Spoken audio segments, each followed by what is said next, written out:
Hello and welcome to the National Newspaper Publishers Association's Fire broadcast, the fireside chat of the Black Press of America.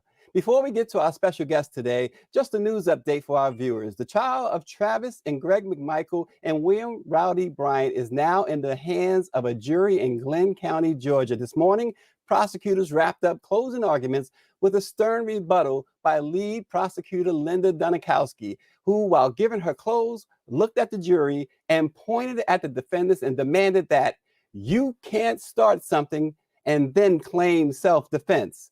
And they started it, she said. The jury has now been deliberating for a little more than 3 hours. And if there's a verdict, the Black Press of America will be right there to bring it to you. Now it's time for children. Yes, the stream of tough topics for parents to explain can feel unending. Social unrest, hate crimes, natural disasters, the pandemic. Many children and teens have struggled to process what they see at school, in their neighborhoods, and on the news. Today, we will see how one father has tackled the issues with his family and what happened in their town after the murder of George Floyd. Also, Jehovah's Witnesses, known globally for their door-to-door preaching activity, have embarked on a new campaign with a message that many might find at best far-fetched. Their new campaign declares that a better world is near. Well, before we welcome our special guest this morning or this afternoon, Khari Clarke, and the U.S. spokesperson for Jehovah's Witnesses, Robert Hendriks, let's take a look at this special video.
Fantastic. Now let us bring on our special guest this morning, one of Jehovah's Witnesses, Khari Clarke, and the U.S. spokesperson for Jehovah's Witnesses, Robert Hendriks. It's a pleasure to welcome both of you gentlemen. Good to be here. Thank you, Stacy, for having us. Thank you for being here. I want to start with Khari Clarke because, as we said at the top, there's been some challenges that families face, a lot of challenges families face with the pandemic, with the different protests, with the murder of George Floyd and the aftermath of that. What challenges have your family faced, Khari? Well, you've mentioned the main issues here in Minneapolis with the death of George Floyd. The riots spread from South Minneapolis throughout our area. And just not knowing what to anticipate, what's waiting for you around the corner has been bothersome, to say the least. The racial divide continues to grow. Violent crime literally seems to be outside of our door at times. And then there's the economic uncertainty, waking up wondering, do I have a job today? And if I do, can I afford to buy what I need for my family, for our safety, for our well-being? And if I can't afford it, is it on the shelves to purchase in the first place? And that's just what's happening immediately, but it's also obviously coupled with the worldwide pandemic. Yeah, obviously those challenges sounds like many are facing those challenges, but you've been able to sort of tackle some of these problems. What have you decided to have, or why have you decided to have designated family time on a weekly basis? I'm told this is part of how you have been able to face these challenges. Yes. With everything happening, really coming at us so quickly, it's easy to lose focus or track of our family members because we're dealing with our own personal issues. So this designated family time that we have weekly allows me as the family head to check on my family's mentally and emotional well-being. It gives us an opportunity to just reaffirm our love, our concern for one another. But it also gives us a chance to reassure our faith and our hope that there will be a better future. And again, with everything coming at us so quickly, it gives us a chance to discuss how we can cope with the problems that we're facing and hopefully mitigate some of the challenges. Yeah, we're going to get to Robert Hendriks, the U.S. spokesperson for Jehovah's Witnesses, in a moment. But I must I have to say this, Khari, and about Robert here. Now, we have on this program have had some legendary superstars. I'm talking Ziggy Marley, Otis Williams of the Temptations, Stephanie Mills, Sugar Ray Leonard, the boxer, the famed boxer. But I have never seen, and we've had Robert Hendriks on twice before, but I've never seen this. I'm looking at our viewers, and we have people checking in from New Zealand, Hawaii. We have countries I can't pronounce. Indianapolis, Southern California, South Africa, you name it. What's the lure of Robert Hendriks, Khari? I want you to answer that question as honest as you can. Is this to Robert Hendriks or to me? that was for you, and it was kind of tongue in cheek. But I'm going to go on. I'm not going to put you on the spot like that, but I'm going to go on. You mentioned the weekly family time. What benefits have you found in having this family time set aside? Well, with the challenges that are coming at us, and it seems like they're coming faster and faster, more frequent, more intensity. It's easy to become overwhelmed and anxious about what tomorrow will bring. And with that, we can become unbalanced, perhaps in our views, our thinking, our actions, how we handle things. So this designated family time, one benefit is that it helps us to stay centered, to stay grounded. It enables us to stay focused on the more important things and to make sure that as a family, our priorities all are in alignment. And real quick, too, during that family time, you say once a week during that family time, what exactly, can you give us an overview? I mean, not to get personal, but give us a framework of what goes on during that family time once a week. Well, being a very religious, devout Jehovah's Witness, a lot of that time is deals with reading our Bible, discussing how what we're seeing today is in fulfillment of what the Bible prophesied, but also looking at the hope that the Bible holds out. And by doing that, we build our faith. We have a foundation to discuss as far as what we can do to continue to persevere through these challenging times.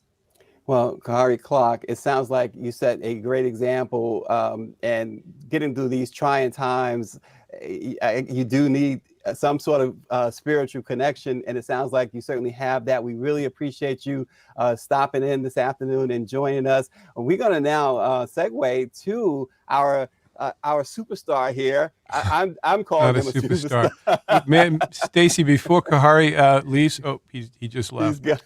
Too bad, because he had such a powerful story too about how during those protests his his family right down the block, there was some terrorism that happened at a local gas station, and it was really that really is what precipitated us to find his story, because he was able to stabilize his family, even in this very difficult time. I mean, he was close to home. He was right down the block, right near his home, where the explosion happened, and he was able to stabilize his family because he had a good routine of this time together, this time with his children and his wife.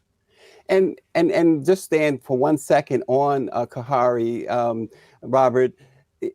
I would imagine that the community of Jehovah's Witnesses probably, I imagine that they played a role in him and his family being able to stabilize and overcome any adversity. There's no doubt about it. That's why we found him, because during these protests and during this very difficult time, we wondered what were families doing that were right in the middle of it.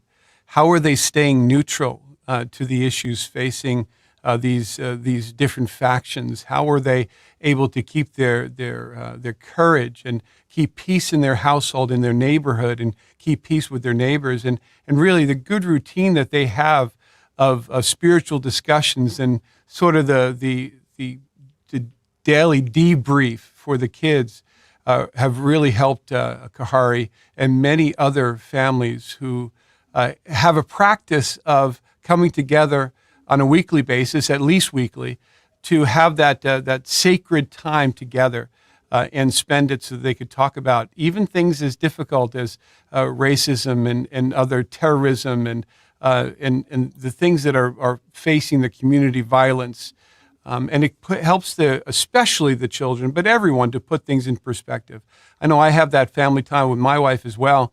We spend a lot of time talking about those others of faith who have gotten through difficult times, but also, like last week, we considered an article about marriage and just how to strengthen our marriage and our affection in our marriage. And that's the beauty of putting time aside, because you say, well, we'll get to it, but you don't. If you let it slide by, maybe a couple of weeks can go by and you don't really have a meaningful conversation. But yet, if you put that sacred time aside and you spend that time together, it takes on a different tone. My wife and I, we work together. We see each other every day. We're together more than most couples now that we're working here in headquarters here in Wallkill. But for many people, there's just two ships in the night. But even for us, to be able to just take that time under prayer and just have a discussion, it's rare. We talk all the time, but do we really, get deeply into topics? And so it has helped us tremendously as a couple. And I know that it's helped many other families like Khari's family as well.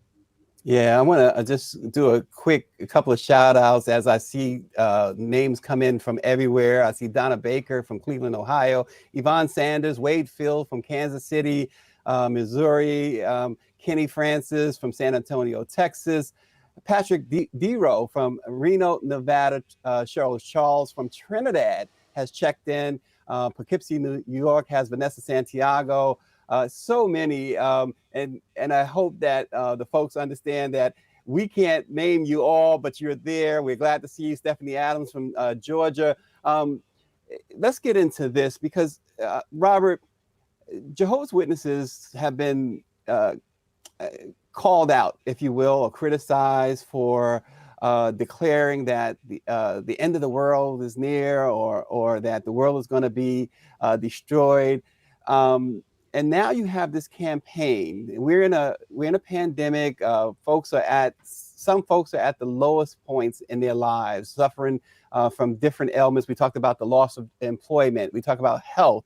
Now you have a campaign that really has a very intriguing message. It says a better world is near. And people, the first reaction from folks outside of the Jehovah's Witnesses sphere is that, okay, here they go again. So why has your organization selected this theme for this campaign?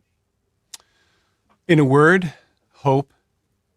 And maybe in another word, hopelessness. Khari mentioned it. You just mentioned it.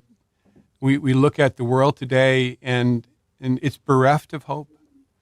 And I don't want to overstate the case, but there's a lot going on in people's lives that have led them to a feeling that tomorrow isn't a better day. And you know that it's very rare, especially in this country that we live in, here in the United States. There hasn't really been a time in history where people have felt so hopeless, where so many parents feel like, I can't give a better life to my children, where what was called the American dream has changed so dramatically, and there isn't even a definition of it anymore. So really, you get right down to it. The reason why we're offering this theme this year is because of hope. Yeah, and so, but does hope though? And let me just piggyback off that. This hope or lack of hope in some instances, this hopelessness, does that translate to a better world being near? People can you help us to understand why a better world is near? Well, because the Bible promises that. You know, many people who are religious don't even realize they've actually been praying for that for years and years. You think about a Catholic who might walk away from confession and be told, say 10 Our Fathers as part of their repentance or penitence. And they have saying over and over again, thy kingdom come, thy will be done on earth as in heaven, or something like that. That's close to what the King James says in Matthew chapter 6. And yet many people, they think, well, what is that kingdom? And so that's what we're talking about. Last year, we, on the same November campaign, and we have the November campaign each and every year, it was about the kingdom, but this year it's about what the kingdom will bring, a better world.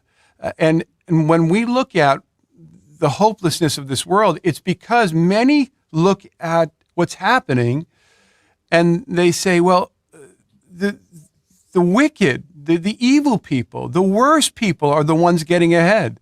Mm-hmm. And they feel like the psalmist in Psalm 37, and that's something that we talk about in this special magazine, this special campaign, Psalm 37. And right in the first verse there, and I'll read it to you, it says, do not be upset because of evil men or envious of wrongdoers. And here's what it says, they will quickly wither like grass. Later on in that same chapter, it says, you'll look for them, the lawless one, and he will not be, but the meek will possess the earth. And that's hope. And that's a real hope. It is hope, Robert, but people will argue that we've heard that for thousands of years longer. What's your response to that? Well, because there is a time for everything. Remember that 120 years before the flood, and that was a wicked world there, God had decided that he would bring an end to the world as they knew it, the world of mankind. He would put an end to wicked people. Noah was probably building his ark for some 50 or 60 years. And so, yes, Jehovah's Witnesses have been talking about the new world for more than 100 years, well over 100 years.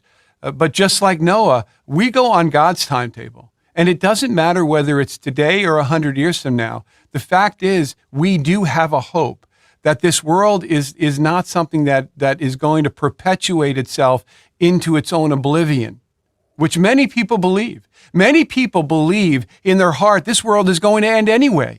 But it's not going to end in a good way. It's going to end in a cataclysmic way at the hand of a nuclear bomb or Russia against the United States or China taking over the world. Many have end of the world feelings, but they base it on their own feeling. The darkness of entertainment, the news every day. We are saying, and the Bible says, just like Jesus said, that the meek will inherit the earth. That is God's original purpose. And a God who is all-powerful and all-knowing, omnipotent and omniscient, not only knows how to get it done, but has the power to get it done and has the will to get it done. And that's very clear in the Bible. And so we believe that he will get it done. And you mentioned his will to get it done. You mentioned how, he obviously knows what's going on this earth. He obviously sees the death, the destruction, the protests, the the murders that are going on, why people ask, and I've heard people ask this question, you probably have heard people ask this question many times, why has he allowed it to go on if he intends to change it? That is the question of the day for many people, and it has led many people to not believe in God because they reason, understandably so, that if there were an all-powerful God and he were all-loving, as the Bible said, he would have provided a better life many, many years ago, decades ago. Maybe he would have never allowed this to happen. But think back in the Bible. The Bible is historical. We get that. It is a historical document. And when we look back on different times in history, we recognize that with, let's just say, the flood, he inspected, he saw, he did something. Sodom and Gomorrah, the Bible says he told his angels to go to inspect and bring back a report to me, and he did something about it. When he met Moses at the thorn bush, he said, I have seen the suffering of my people. Now that suffering extended for hundreds of years. And he watched as they suffered, but he gave them their promise. There's a reason why God has allowed this earth to descend into what it's descended into. It's not out of control. It's out of his hands at the moment, but not out of his control. But think about it. He warned Adam and Eve, and he has warned us all through the Bible, that if you deviate from a standard that I have set, you will suffer. If he were to intercede in that suffering, he would be a liar. And he's not a liar. God's prophecies come true. And when he says, this is the consequence of going against me, casting me off, we are living the consequences. And we recognize in living these consequences that we need something better. We are now desperate for something better. We know, we have evidence, we are living at a time that shows us that God is right. He has been right. He's been proven right. And guess what? Just as he has been proven right regarding how this world would go if it were in the hands of mankind and they made the decisions and governments began to perpetuate and create their own sovereignties, just as that has come true, so too will his original purpose, which he all through the Bible says, I will bring this. And we know he will, and we are confident that we're close. And so let's again, we're talking to Robert Hendriks, the U.S. spokesman for Jehovah's Witnesses. So nice to have him here again to join the Black Press of America. We talk about this better world to come. You mentioned the time of Noah. Well, so here's the thing. When Noah, that situation happened, the earth was changed, right? There was a new start. Only righteous people, according to what the Bible says, eight righteous people, right?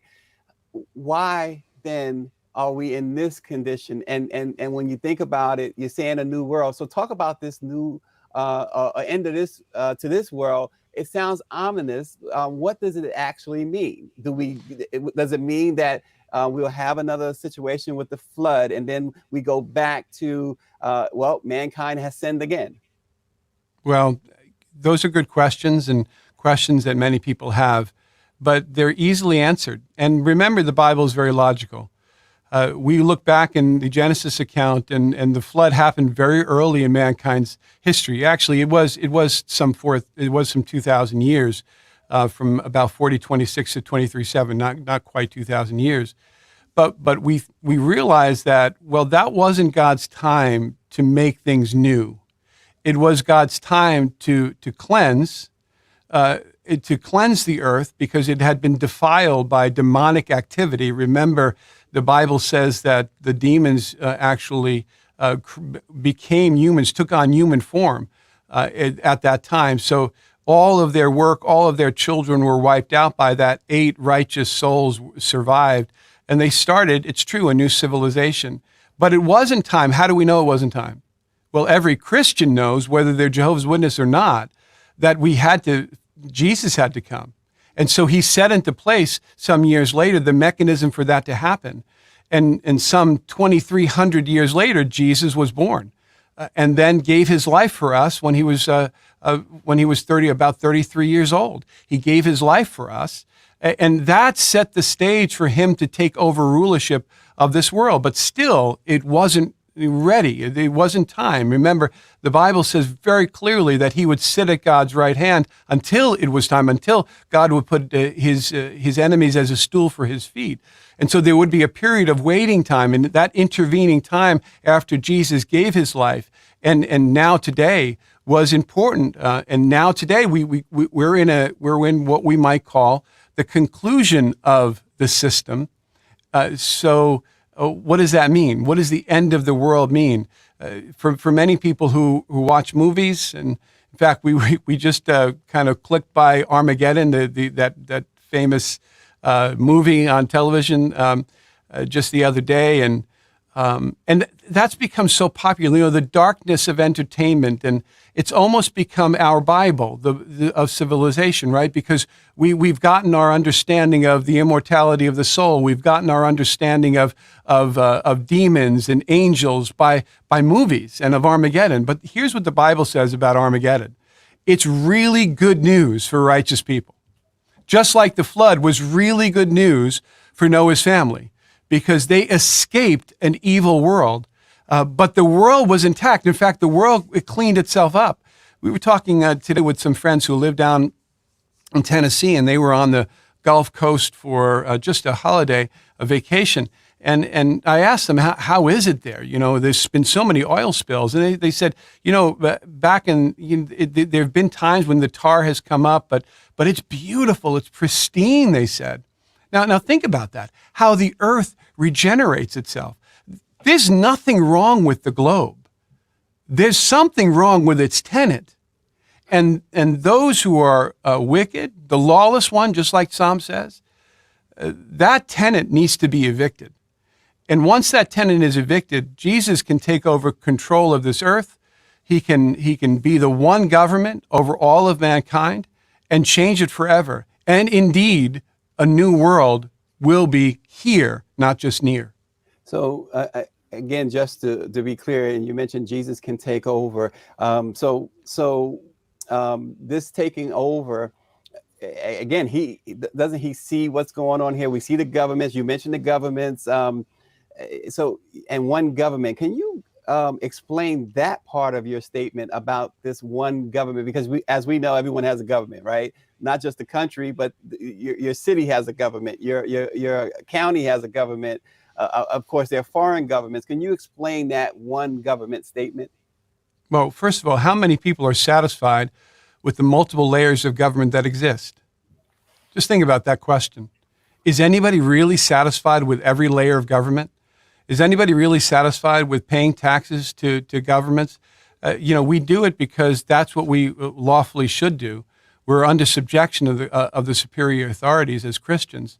But at the end of the day, these governments can't fix the problems that we face. You know, through 6,000 years of human existence, man's government has not kept one person alive. They have not stopped death for even one person. That's not a great track record.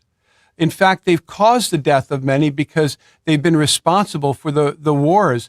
So hundreds of millions have lost their lives. And so the Bible is very clear. In Jeremiah 10:23, it says, man can't direct his own step.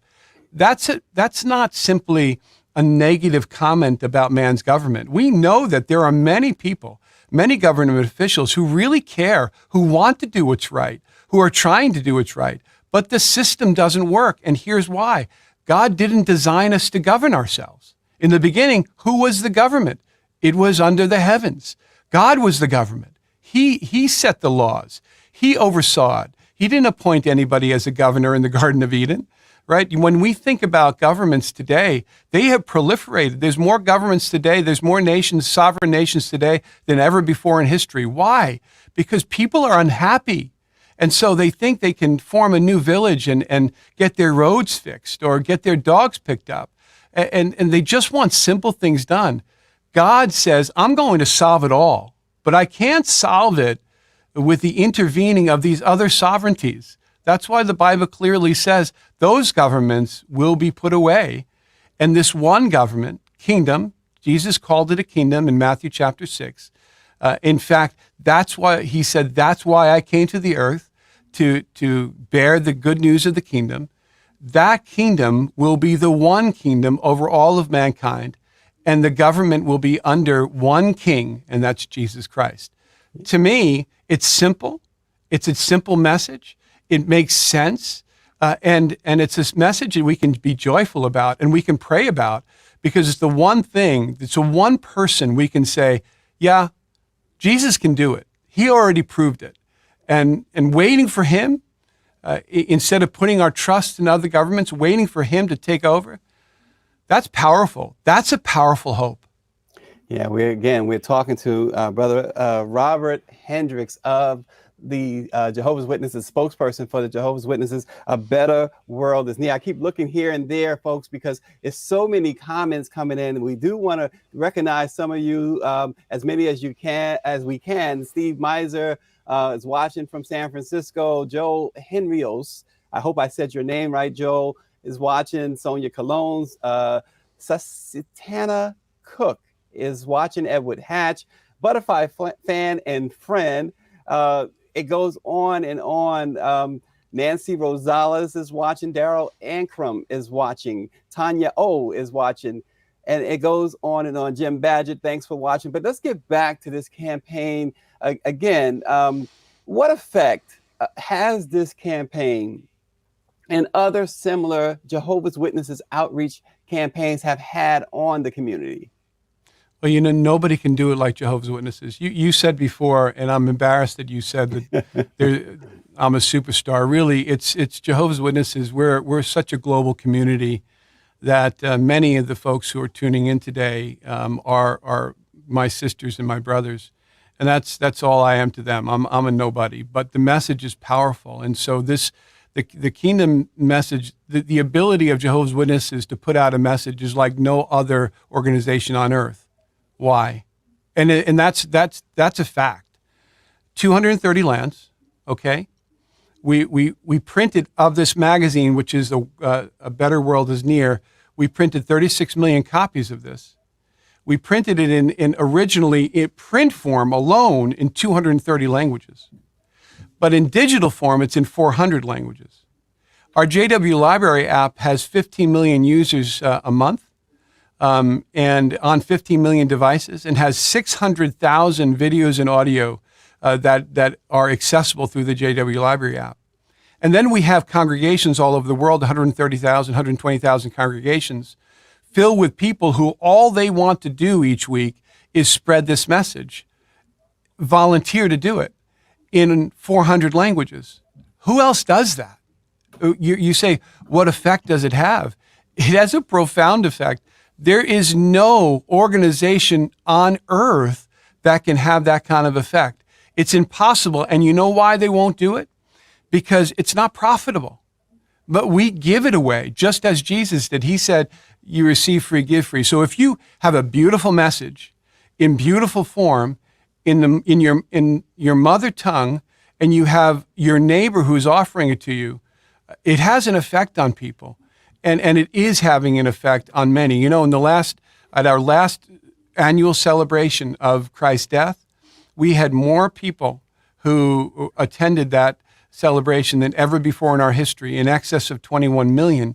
Now think about that. There are only 8.6 million Jehovah's Witnesses in the world, and some 21 million were there for our event. So do people find our message comforting? Indeed they do. Does everybody like it? No, and we wouldn't expect everybody to like it. The world didn't even like Jesus. Much of the world didn't like Jesus' message. But when we find a willing heart, a receptive heart, it makes our life worth living, because that's why we live. We live to serve our God and to give this message to others who have this need for comfort. And we hope that we're doing it on a worldwide basis. I want to just lift up one comment someone with the initials JS writes that I have seen really good people try to make the world better, but it just keeps getting worse. We need something different, something that can make a change. And JS says, I really appreciate that. And when you hear comments like that, does that also shows proof that that the message is getting through? That's from one person, and we appreciate it. And I think that there are people who feel the same way around the world. You know, for years and years, we've wanted a solution. Many people in their lifetime thought they had the solution, and it typically was attached to a person, right? Whether that's Kennedy or Reagan or Clinton or Obama or Trump, right? All those folks who promised something, many of whom, if not all of whom, had good motives. But we're in the position we're in still. And so it stands to reason that we need something different, that the best and brightest of men can't solve the problems that we're facing, notwithstanding the fact that they are doing some good things. The vaccine is proof of that. The ability to stop this pandemic in its path, hopefully sometime in the future. That's a credit to science, right? It's a credit to medicine. But there'll be another pandemic. There'll be another disease that has to be stopped, and then they'll be on to that one. Only God can stop disease, period, in its tracks. Yeah, it has to go to the source, and the source of the solution is God and His kingdom. He says this is what will solve it. We believe Him, and so we spend our life telling others about it. You know, and you mentioned all of the benefits that the future holds. Now, a lot of people, you know, and I'm sure you wouldn't disagree that we live in a world of I want it now. So how can this message help people right now? I think that patience is a key.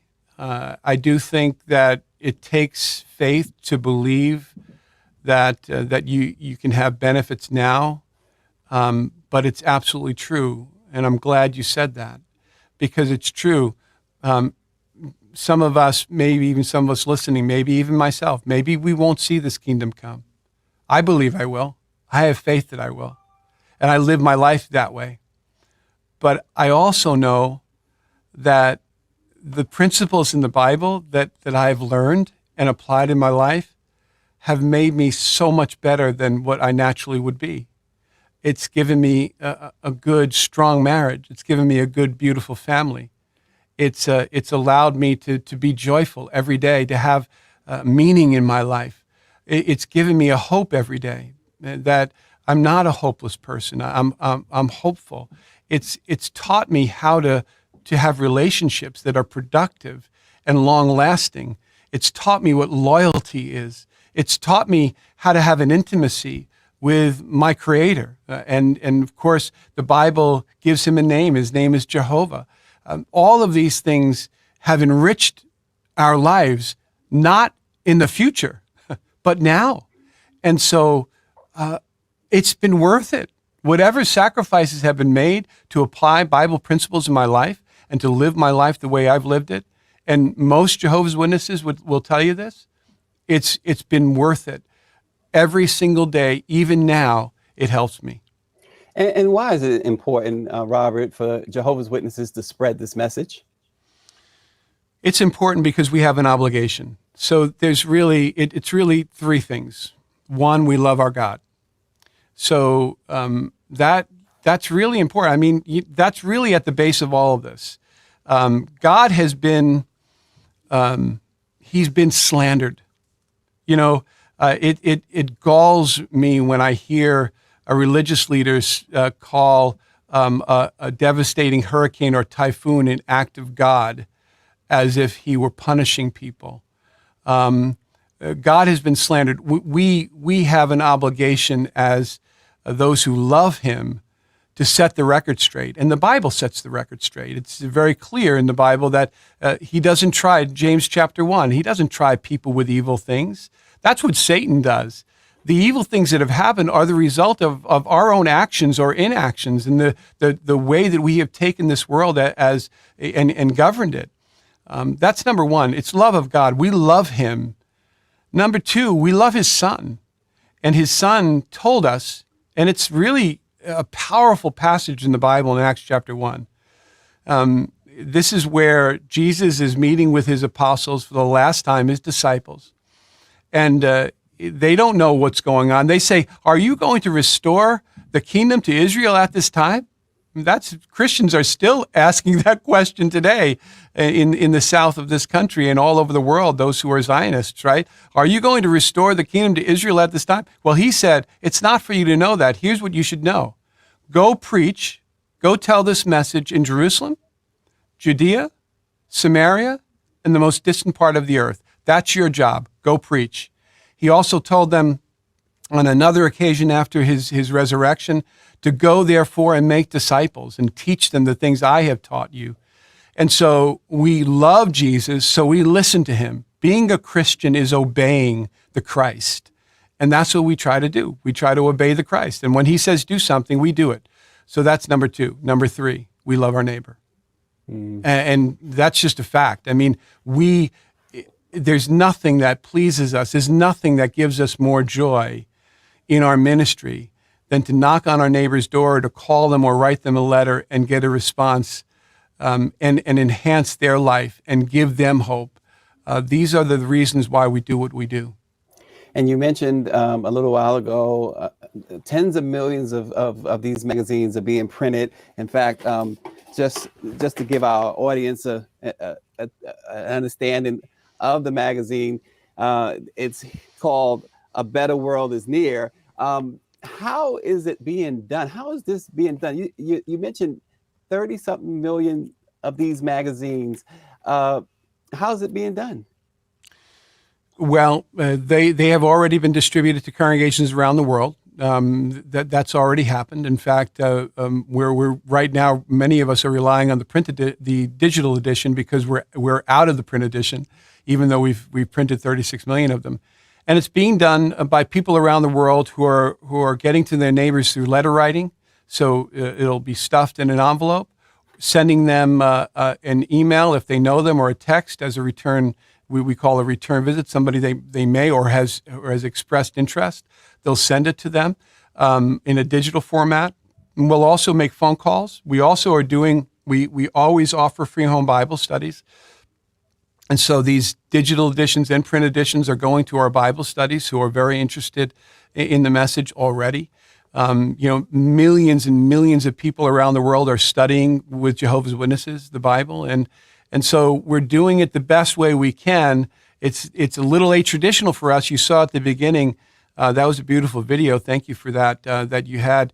But people know us for knocking on doors, but you saw the transition into the ministry that we have now, which has really become a virtual ministry and kind of the old-fashioned ministry, writing a letter, stuffing an envelope, putting a stamp on, and putting it in the mailbox. And we found this very effective. We've been able to cover much of our territories and our neighborhoods. And because our congregations are local, we're not sending things to Montana from New York. Generally speaking, it's neighbors who are contacting neighbors. And we're finding it a very effective way to do that, though we do long to get back to our personal ministry, hopefully sometime in the future. Yeah, I just want to address something that's very important. People should know. There was a comment referring to this being a paid advertising slot. That is not true. We approached the Jehovah's Witnesses for this interview, as we have in the past, and we've also approached other religious organizations. We've had the 100 Black Pastors Association, and SEBA, I believe is the acronym on. We never charge our guests. It's a platform that we try to provide to get information out that people are interested in. The Jehovah's Witnesses have not offered us anything. We have not offered them anything except fair and balanced coverage of this particular campaign, as their other campaigns. And we really appreciate Robert Hendriks and his staff for making this happen and acquiescing to our request. Are there? Well, Stacey, I just want to say something too, that we would not pay for this. It just doesn't happen. I can tell you that without question. And we appreciate that. And thanks again. Not that you're not worth it. Well, I'd like to think that I'm worth something. It's just our policy not to pay for things like this. We appreciate the invitation, and we thank you for allowing us to answer the questions. I mean, the questions you have asked they weren't easy, and frankly, these are the types of discussions we have on street corners when we used to be in our public ministry, and when we go from door to door.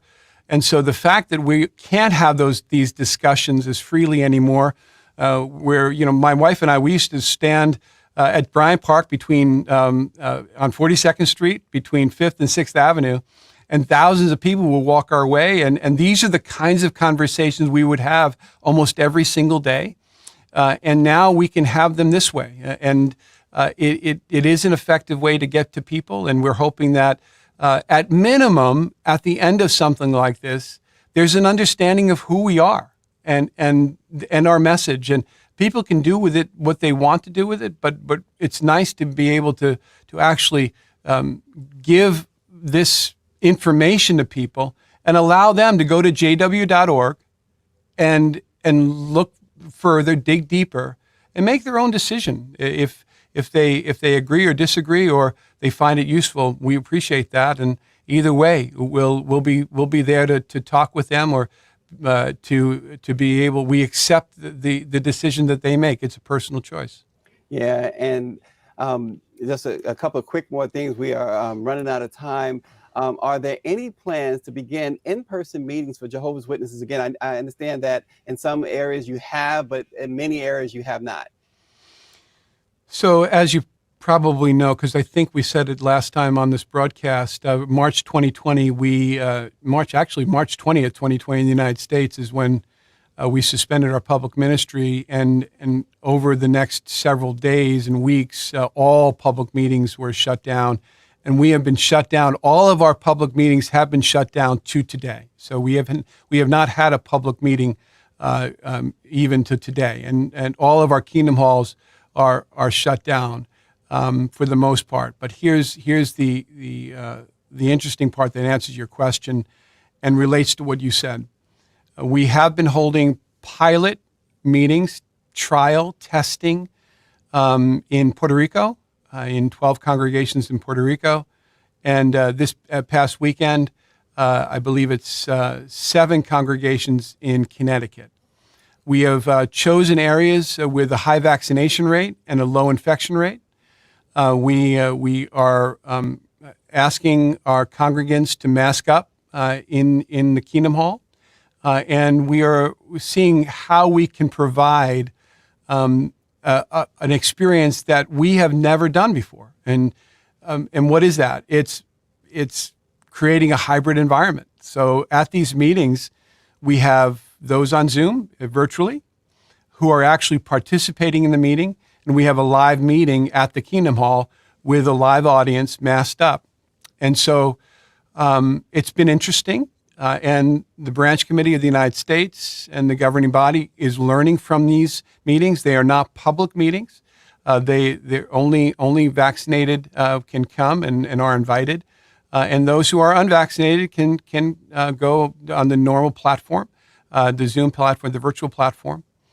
It's interesting that almost in every place, our attendance collectively is up from the virtual meeting, which is really interesting. So in other words, our virtual meetings have been well attended.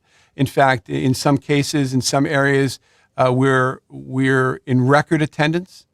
But even that, together, the virtual and the live meeting, our meeting attendance is even higher now. And so we think that this is providing information for us, and the governing body of Jehovah's Witnesses will take this information, passed along by 10 branches around the world, and then make decisions on whether we can begin in-person meetings again in the future. And finally, again, the campaign, here's the magazine, A Better World is Near. Where can folks get more information on this? The best place is jw.org, but there is an alternate. It's JW Library. If you go to your iOS app store, or if you go to the Google Play Store, you can download JW Library. It's a free app, and that app gives you a window into all of our information. It'll also give you a connection to jw.org. So either place, if you go to the app, you'll just download the app and you'll go to the homepage and you can scroll. It'll be right there. You just hit it. It'll download within really seconds, and you can read it on your device. But on jw.org, it'll also be there under magazines. And on jw.org, you can also request a visit, or find a congregation. And when you find the congregation, obviously don't go to the Kingdom Hall because they're not open. We aren't holding public meetings right now, but there's a contact number in there and you can contact the congregation. They will call you back and let you know how to engage with them through our meetings on Zoom. I also see someone from the Bahamas. I want to come there. And I see someone from Liverpool and the United Kingdom. I want to come there as well. So let's see how much love y'all got. You're going to let me come? Hope so. Robert Hendriks, it's a privilege to be able to talk with you today. Thank you for taking out the time. Everyone, the National Newspaper Publicists Association's Midwinter Training Conference kicks off in January on the 19th. We'll be at the Diplomat Beach Resort in Hollywood, Florida through the 22nd, where the theme is the publishing industry, advancing the Black press of America, reaffirming, engaging, and empowering. All are invited. Visit www.nmpa/events.com to register and reserve your hotel room. In order to get the NMPA's discounted rate, hotel rooms must be reserved by December 12th. And don't forget to check out the Black Press of America's live morning news program, Let It Be Known, hosted by yours truly each weekday morning at 7:30 a.m. Eastern, where we bring you important news topics and discussions that affect your day. Again, thanks again to Robert Hendriks, the U.S. spokesman for Jehovah's Witnesses, and their campaign is A Better World is Near. Thanks everyone for joining us. Stay safe, get vaccinated if you can, and we will see you tomorrow morning at 7:30. Thanks, Stacy. Thank you.